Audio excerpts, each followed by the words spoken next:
Welcome back to Second Floor Basement, your go-to source for anime summaries and recaps. Hit subscribe and join the legion of anime aficionados and otakus riding the wave. Get ready for a wild ride with Frieren, beyond Journey's End. After defeating the Demon Lord, Hero Himmel, Priest Hyder, Dwarf Warrior Aizen, and Elf Mage Frieren return to the royal capital. Himmel, Hyder, and Aizen are ready to settle down after their 10-year adventure, but Frieren, whose lifespan lasts thousands of years, considers 10 years barely noticeable and plans to travel and learn new spells. They watch the air meteor shower together, with Frieren promising to show them a better place to watch it during the next shower in 50 years. 50 years later, Frieren returns and finds Himmel and Hyder are elderly, while Aizen is middle-aged. After retrieving a dragon horn from Himmel, they go on one last adventure to watch the meteors again. Himmel dies of old age shortly after the trip. At Himmel's funeral, Frieren tearfully realizes she never really got to know him and decides to learn as much about humans as possible. 20 years later, she returns and finds the now extremely elderly Hyder has adopted a war orphan, 9-year-old Frieren. Frieren has potential as a mage, and Hyder, who has come to fear death in his old age, asks Frieren to research life-extending magic and tutor Frieren in her spare time. Frieren agrees after finding Frieren is already remarkably skilled despite her youth. Frieren spends for years tutoring Frieren while translating an ancient grimoire concerning immortality. Hyder becomes bedridden and Frieren trains non-stop, wanting Hyder to see her become a mage. She reveals after the deaths of her parents, Hyder stopped her from committing suicide, so to repay him she needs to prove she can survive on her own. Frieren's translation reveals nothing about life extension, which Hyder already knew. It was just an excuse to have Frieren train Frieren. Hyder dies shortly afterwards, so Frieren joins Frieren on her travels, but is confused by the effort Frieren puts into learning spells, even silly ones. In a certain village, they find a statue of Himmel that Frieren is compelled to decorate with blue moon weed, a flower from Himmel's village. As it is extinct, they spend 6 months searching for even a single flower so Frieren can save it. Frieren is frustrated Frieren could be helping the world yet wastes years on seemingly pointless tasks. Frieren reveals Himmel inspired her spell collecting to prevent the apathy caused by her lifespan. Eventually, they find the flower in a seed rat nest, allowing Frieren to create a field of them in Himmel's memory. Frieren realizes it is important to have a passion, be it for magic or anything else. Frieren notices Frieren acting suspiciously and follows her to several unusual and dangerous shops. Frieren admits despite her efforts she has learned almost nothing about Frieren and was trying to think of a gift for Frieren's birthday. Frieren is happier knowing Frieren at least tried to learn about her. Frieren decides to revisit places she visited with Himmel, Hyder, and Aizen. The first place is a village where Frieren sealed away Qual, the demon of corruption. The seal will break soon, so Frieren must defeat Qual. She is surprised to learn Himmel checked the seal every year until he died and was always confident Frieren would visit before it broke. Frieren reveals Qual invented a killing spell that bypassed all barriers and armor to strike the body directly, which was so powerful at the time she could only manage to seal rather than destroy him. Qual is unsealed, but Frieren reveals in the 80 years he has been asleep human mages learned and reverse engineered his spell, allowing them to develop new defense spells to block it. Unable to harm them, Qual is easily killed when Frieren uses his own spell on him, which he does not know how to block. Frieren realizes the village elder is a boy she met at the village 80 years ago, reminding her fondly of Himmel. Frieren also points out Himmel must have had deep trust in Frieren to be so certain she would return to deal with Qual. In exchange for cleaning a beach, Frieren receives a grimoire written by famous Mage Flam, even though it is fake. The work is finished by New Year when the locals traditionally watch the sunrise. Frieren, a notorious late sleeper, missed the sunrise during her last visit, upsetting her friends. This time she makes it, but finds the sunrise dull, until she sees Frieren enjoying herself and realizes why missing it last time upset everyone, because they were supposed to go together. They then visit Aizen's home, having not seen him in 30 years. He asks for help searching Volume 50 Basin for Flam's genuine grimoire, as Flam supposedly found a way to speak to the dead, and he thinks it will be beneficial for Frieren to speak with Himmel one more time. Frieren recalls Flam was her human master 1,000 years ago, who instructed her to find her home if she ever felt regret and wanted to speak to the dead. Frieren recovers Flam's genuine grimoire, which describes where all souls go, Oriole, at the northernmost point of the continent where the Demon Lord's castle is located.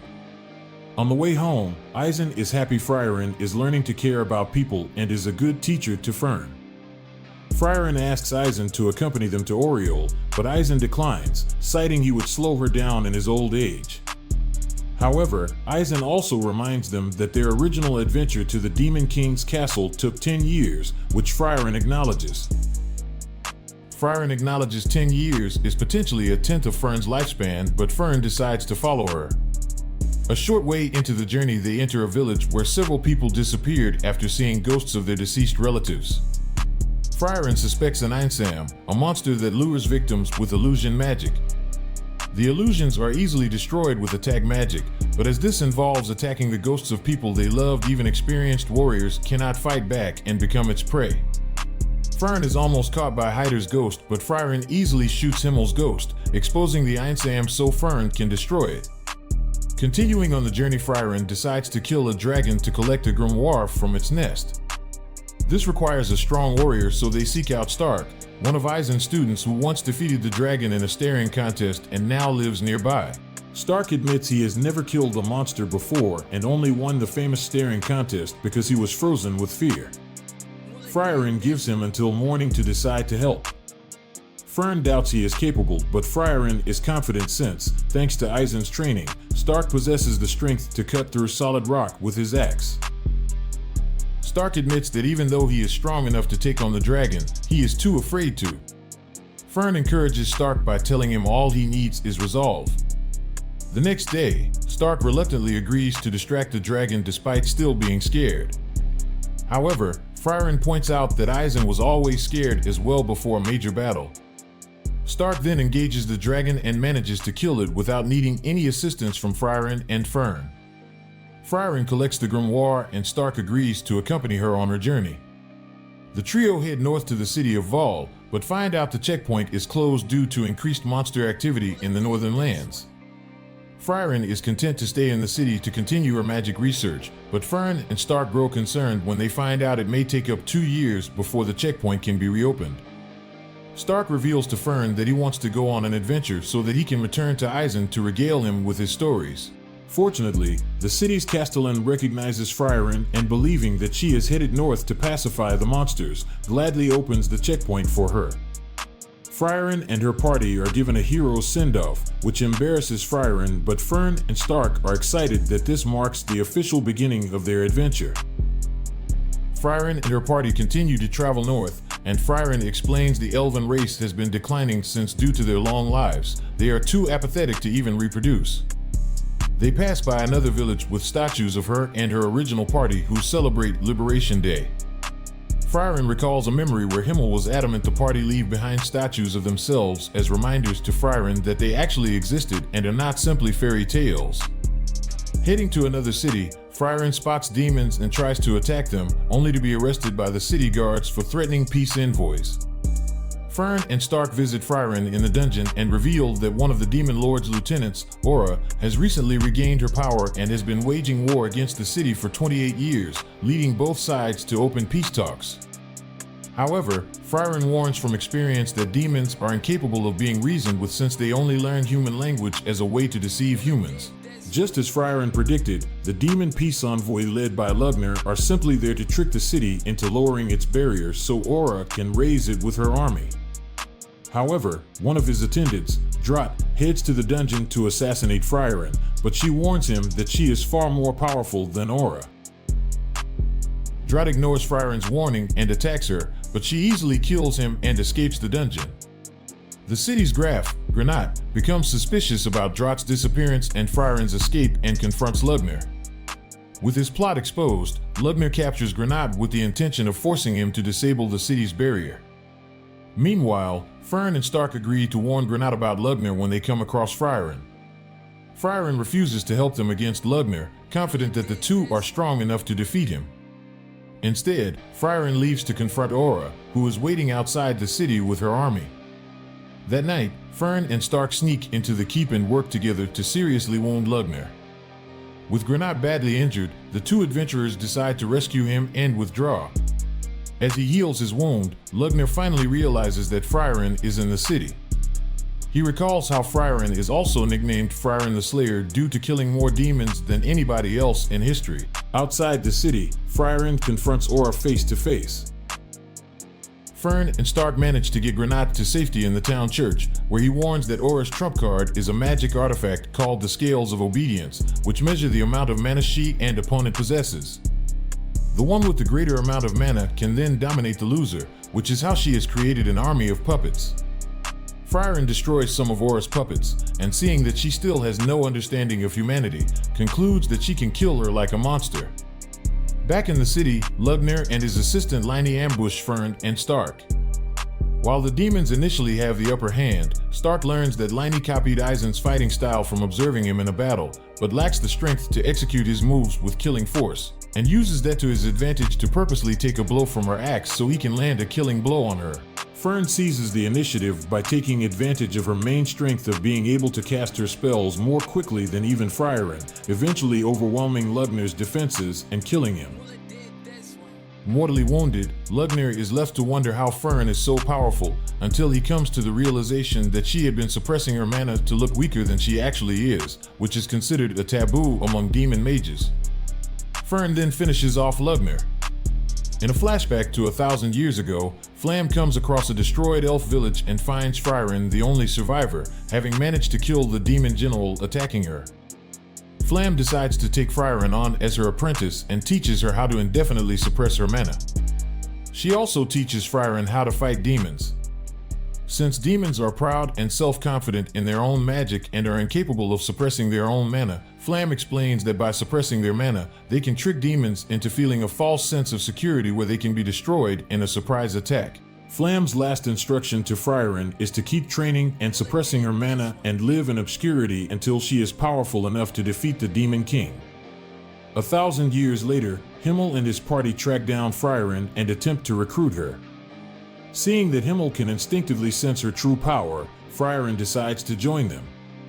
In the present, Aura uses the Scales of Obedience, but is horrified when Frieren shows the true extent of her mana. Aura is dominated by Frieren, and she is forced to behead herself under Frieren's order.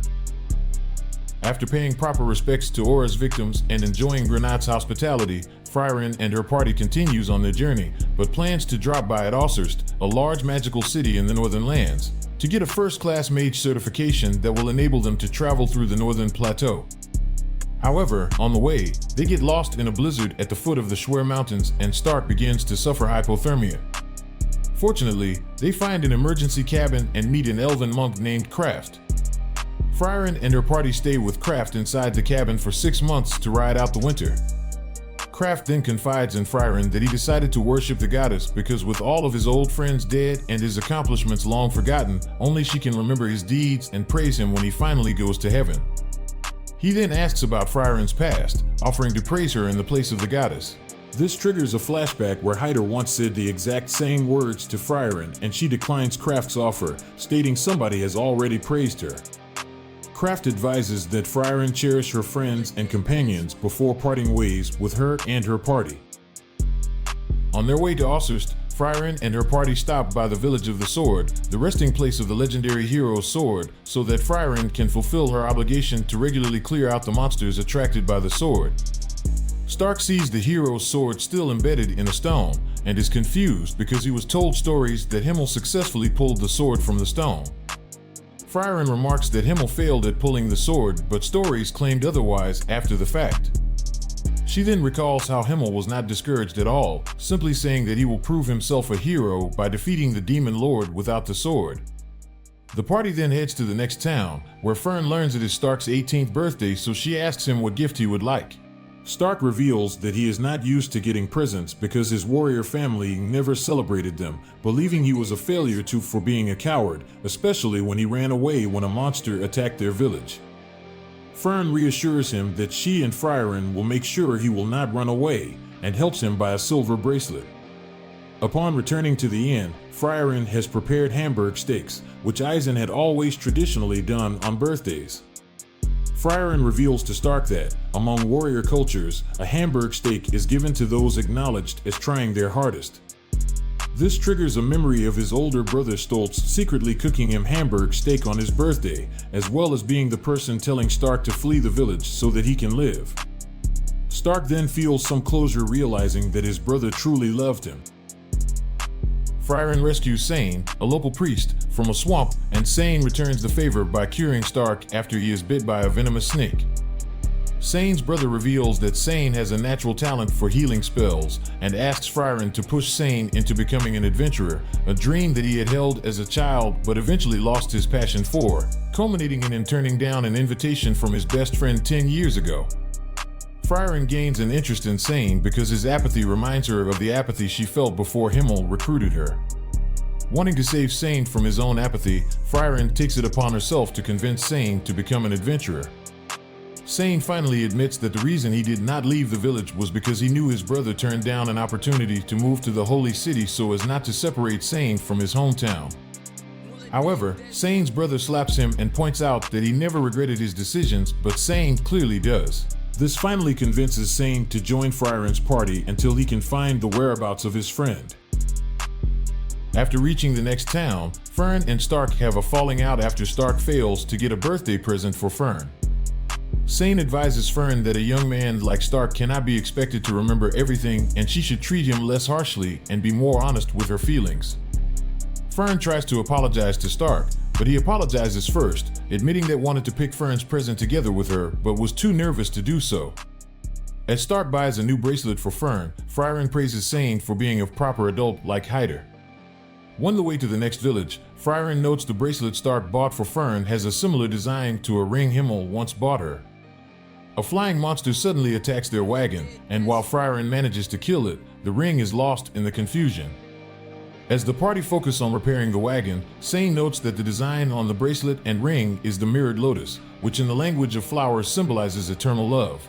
Stark is embarrassed at buying something with such intimate connotations, but Fern does not mind. Frieren searches for her ring, and the merchant they are helping gives her a spell that can locate lost accessories. After Frieren recovers her ring, she recalls the time Himmel bought it for her. She picked out the ring initially, but in hindsight Himmel knew about its hidden meaning and he gracefully placed it on her finger as if proposing to her. Frieren and her party arrive at a village and discover a monster has cursed its residents to sleep. Fern, Stark, and even Frieren succumb to the curse, with only Sane, being a priest, having resistance to curses. Sane manages to wake Frieren up long enough for her to kill the monster, even if he worried that a miscommunication may make things worse. Later, Frieren and her party reach the city of Vorig, the relay point to Osserst. Just then, a noble named Orden sees Stark and asks him if he could pose as his slain son Wirt during an upcoming soiree to keep the morale among the people high, as they are told Wirt is alive from a recent battle and is recovering. Frieren initially refuses, but because they are running out of money, she relents when Orden offers to pay them in gold as well as a grimoire. Stark, and eventually Fern, has to learn proper etiquette before the coming soiree.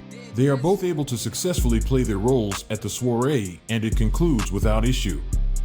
Orden then offers Stark to stay at Vorig, but Stark declines, pointing out he cannot be a replacement for Wirt and Orden cannot be a replacement for his father.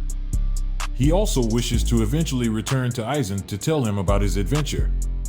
As Frieren selects the grimoire she wants, Stark, Fern, and Sane watch Orden training his second son Mutt. Frieren decides to stop by a village to visit one of her old friends, an elderly dwarf named Old Man Volume 50 who swore to protect the village in memory of his deceased human wife. Old Man Volume 50 is delighted at Frieren's visit and spends the next week catching up with her and training Stark. However, Frieren can tell that Old Man Volume 50 is getting increasingly senile in his old age and promises to carry on his memory in the future like she carries on the memory of Himmel, Hyder, and Eisen. Frieren and her party continue on towards Osserst until Sane stops at the final crossroads before the city, asking the local village if they had seen his friend, nicknamed Guerrilla Warrior. The only person who remembers where Guerrilla Warrior went is a stubborn old woman who has the party complete several errands for her, with the final one being cleaning the statues of a pair of forgotten heroes. Frieren recognizes one of the statues as Kraft, while Sane remembers that an identical pair of statues were what inspired him and Guerrilla Warrior to become adventurers in the first place. Sane then learns that Guerrilla Warrior traveled in a different direction from Osirst, putting him in a dilemma on whether to follow his trail or continue traveling with Frieren's party. As Sane takes his time to decide, the party stays at the village, but their departure is halted when a snowstorm falls, keeping them in the village for an entire month. During this time, Fern gets angry at Stark and Sane discovers that it was because Stark accidentally grabbed her shoulder with too much strength, startling her. Sane convinces the two to make up, and after the storm subsides, he leaves the party to look for Guerrilla Warrior while Frieren and the rest set for Osirst. On the way there, Fern gets sick and they stop in a small village to treat her. On the occasion, Frieren reveals to Stark that she usually grabs Fern's hand when she is sick to give some emotional support and reminisces when Himmel did the same for her when she was traveling with him. After Fern gets better, the party finally arrives at Osirst in time for Frieren and Fern to take the first-class mage exam. On the road to Osirst, Fern and Frieren discuss the rarity of first-class mages and the difficulty of obtaining the certification to become one. Fern feels uncertain that she could pass the exam, but Frieren lets her know that mana capacity is not everything and that she herself has lost 11 times to people with a lower mana capacity than herself. Elsewhere, a mage named Yubel is approached by 3 bandits. She taunts them hoping to fight, but Kraft intervenes and fights them off. Kraft tells Yubel that he was protecting the bandits from her, as he is aware she murdered a number of bandits. Yubel introduces herself to him and they part ways. Fern and Frieren arrive at the association and manage to sign up for the first-class exam. After preparing for 2 months, they take the exam. Frieren is teamed with Lawine and Can, who are childhood friends and rivals, while Fern ends up being teamed with Yubel. The first test of the exam is to capture a still, but this proves to be no easy task as the bird moves faster than sound. Frieren is unsure of how to catch it due to Lawine and can constantly bickering, but she notices they have almost flawless teamwork despite that. After Frieren saves her from a monster, Kin confides that even though she does not like Lawine, she stays with her because Lawine can push her to improve herself. Kin then mentions something she noticed about the still's behavior, which helps Frieren come up with a plan to capture one. Fern and her party consisting of Yubel and Land manage to catch a still and decide to lay back due to the threat from other mages who may want to steal their bird. After discussing with Can and Lawine, Frieren hatches a plan. They decide to freeze the lake within the testing grounds while infusing smaller pools of water with mana. Because the still are very sensitive to mana, leaving a single pool uncontaminated ensures that the still will flock to it by default when they are thirsty. Elsewhere, Dinkin's party observes the water freezing done by Lawine. Dinkin determines that Frieren's party must have a plan up their sleeves and decides they should pursue them to steal their still. Another party consisting of Air, Werble, and Traff ambush Fern's party as they attempt to look for water, and the two parties end up fighting over the captured still. During this fight, Frieren suppresses her mana near an uncontaminated pool of water and manages to capture an unsuspecting still. Dinkin's party detects her casting magic and they ambush Frieren's party to try and take their still.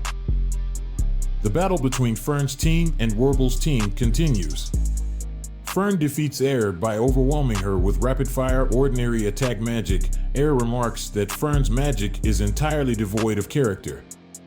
Yubel is restrained and defeated by Werble. However, Werble's hesitation in killing her immediately allows Fern to arrive in time to save Yubel.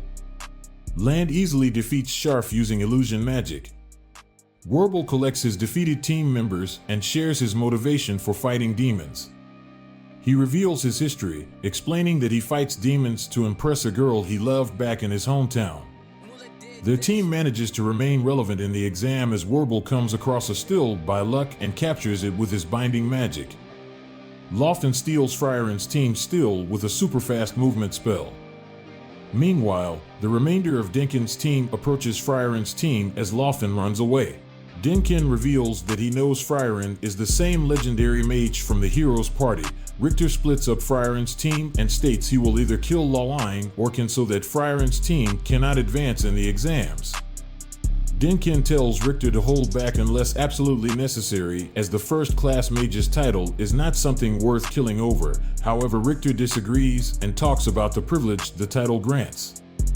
Specifically, Ciri, the leader of the Continental Mages Association, has promised that anyone who achieves the first-class title will be granted any one spell they request from her if she is capable of providing it.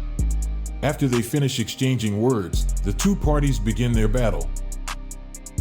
1,000 years ago, Flam introduces Frieren to Ciri, who was her master. Ciri offers any single spell to Frieren, but Frieren declines, stating that the best part of magic is the pursuit. Ciri criticizes Frieren's apparent lack of ambition, but Flam states firmly that Frieren will be the one to defeat the Demon King. This is because Frieren can envision a peaceful era, unlike herself or Ciri. In the present time, Frieren and Denkin's parties engage in battle. Lawine can do their best to win, but the difference in mana compared to Richter is too great and he manages to restrain them. He says he will spare them as long as Denkin wins his fight. Denkin uses high-level spells to overwhelm Frieren, but she reacts swiftly and manages to defeat him with a close-range magic blast. Frieren baits Lawine into the open by threatening to kill Denkin. When Lawine attacks, Frieren intercepts her and recovers the still. After restraining the two, Denkin reveals that he wants to become a first-class mage so that he can return to his hometown, which is located deep within the northern plateau. Aware that Richter will likely kill Can and Lawine due to Denkin's loss, Frieren chooses to destroy Ciri's barrier, shocking the examiners. With the barrier destroyed, Rainfall reaches the exam area and Can uses her water magic to defeat Richter. Fern's team takes shelter in a cave, with Land warning them that they will be rivals in the second exam.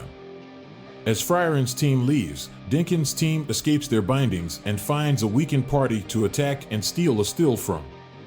The first exam concludes and 6 successful teams are shown.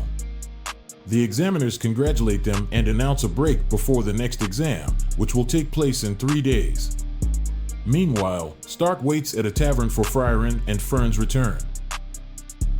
Frieren and Fern return to their lodging. Fern berates Stark for drinking and staying up late at night. Frieren suggests improving Fern's mood by taking her out to dinner at a restaurant she visited 80 years ago. Richter meets Denkin and Lawine at his storefront, who ask him for directions to a restaurant Denkin once visited as well. Land is approached by Yubel, who explains that she can copy magic if she can empathize with the person who cast it. Yubel demonstrates this by binding Land with Werbel's spell and tries to interrogate him in order to steal his cloning magic, but he convinces her that it's pointless. Denkin's group finds the restaurant they were looking for and runs into Frieren's party as well as Land and Yubel, but they choose to focus on their own meal. In a flashback, Himmel and his party are shown eating at the establishment. The chef proclaims that his restaurant will always be exceptional and use the same flavors. In the present, Frieren remarks the food has not stayed the same, but instead tastes much better than in the past. The next morning, Stark has to mediate an argument between Frieren and Fern, and they head out to get snacks. Lawine can spend the day together in town and run into Stark and the others at a bakery. While they are walking together as a larger group, Werbel approaches Stark and recruits him for a monster hunting request from the Magic Association. At the end, Lawine can hand baked goods to Frieren to thank her for helping them pass the first test. Frieren recalls Himmel telling her that he became a hero because changing a person's life in even a small way will cause them to remember him long after he is gone. While Frieren and others talk, they receive the notification for the second test. Lawine and Ken are discouraged after seeing that Sense is proctoring the test, since nobody has ever been able to pass her tests. Sense congratulates the 18 individuals who passed the first test and proceeds to outline the parameters of the second test. To pass the test, the examinees must reach the bottom of the ruins of the King's Tomb dungeon.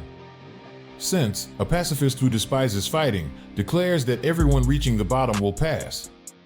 She also distributes bottles that, if shattered, will summon a golem that will help the mage escape the dungeon, but using it will automatically fail the mage who uses it, making it a last resort. In addition, the bottles will automatically shatter at dawn of the next day, making that the time limit for the exam. An examinee notes that no adventuring party has ever successfully cleared this dungeon, but Sense retorts that a first-class mage should be up to the task.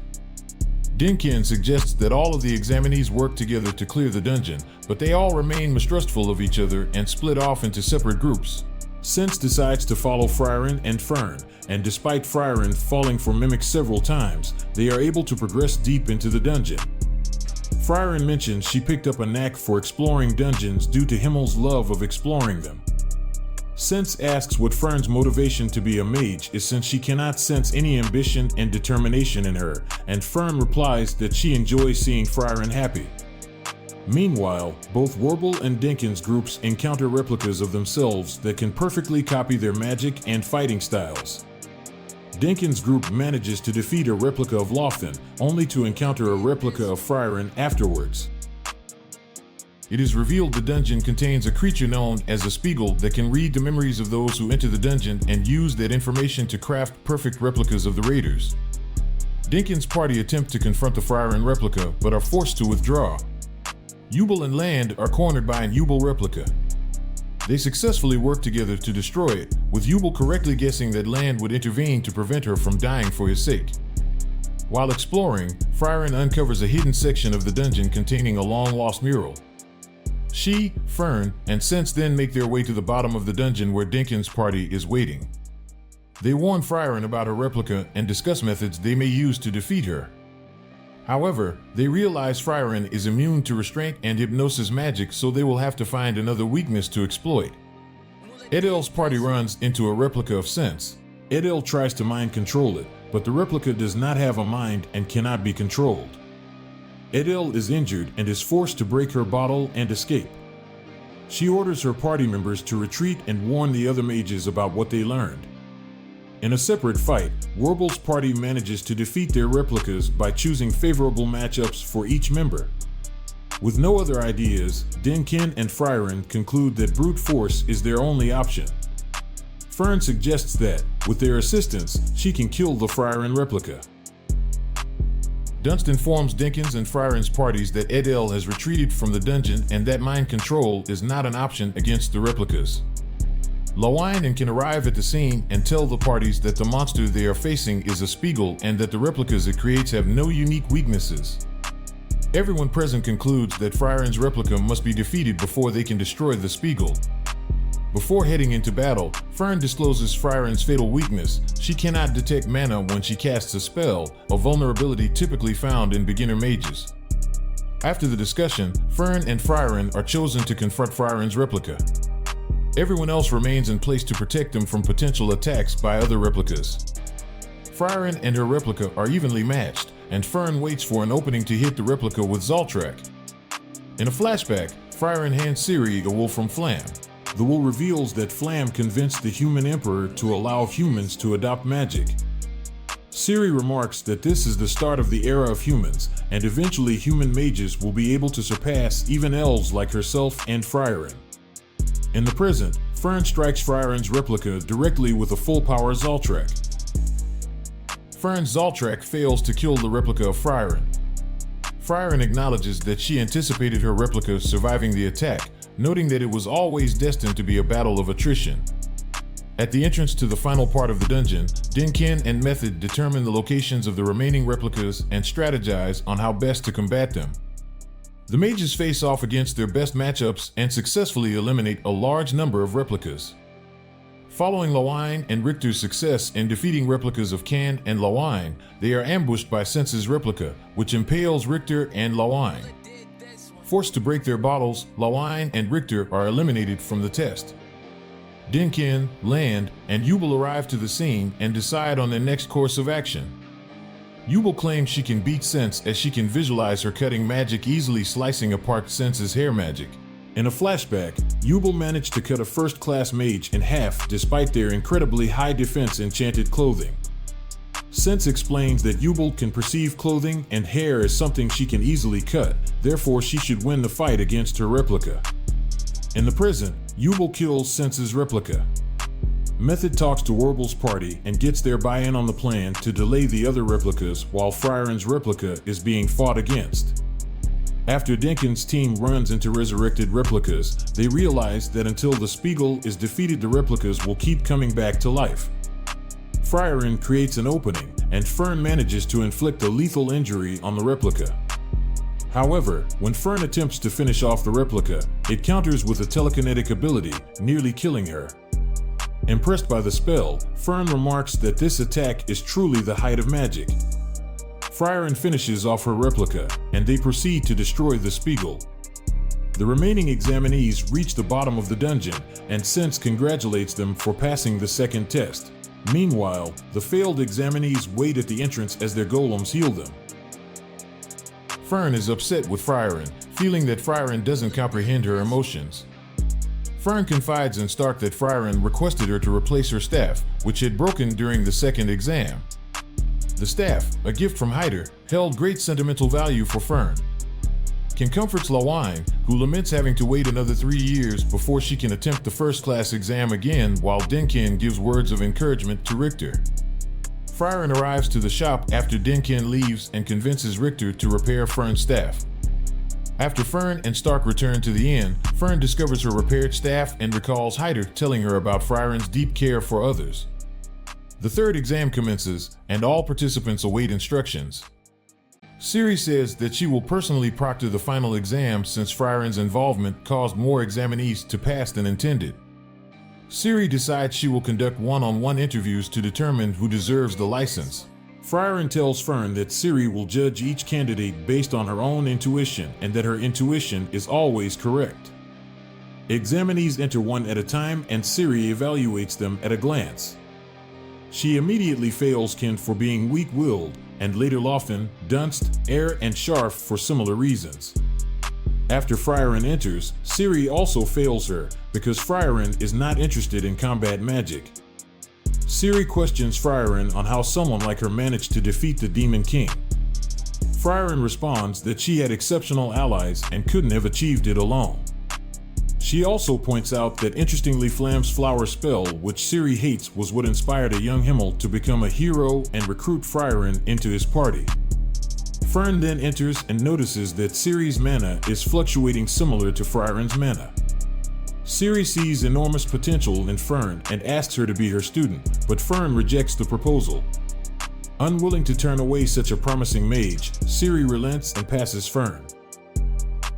Ciri's interview of the remaining examinees proceeds smoothly.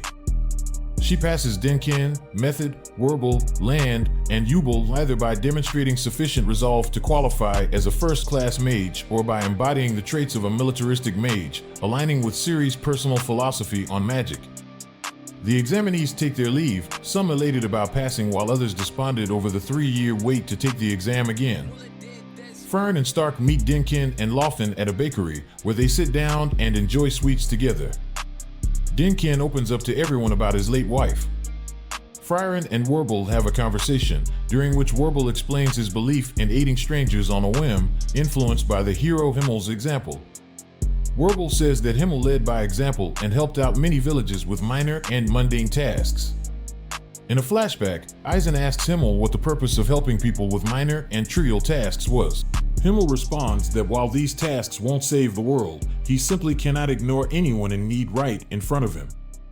Later on during the evening, Fern and the other successful examinees head to Ciri to obtain their first-class privileges. It is revealed Ciri banned Frieren from any mage association building for the next 1,000 years. While Stark and Frieren wait outside, Lernen approaches them and requests to duel Frieren so that he has the chance of being remembered in history as her killer. Frieren refuses and reveals that Ciri remembers all her students, their personalities, and their favorite spells regardless of whether or not they made a mark on history, which Lernen takes to heart. The next morning, Frieren's party departs Osserst, bidding farewell to the city residents. Frieren asks Fern what spell she asked for, and she reveals that she asked for a spell to clean clothes, which annoyed Ciri greatly. On the bridge out of the city, Lawine and Ken thank Frieren for helping them, and both parties bid farewell to each other. Fern remarks that it was a pretty fast goodbye. In a flashback, Himmel explains that he doesn't do tearful goodbyes because he believes he will cross paths again with people and it would be embarrassing when they finally meet again. Fern and her party then continue their journey to Indy.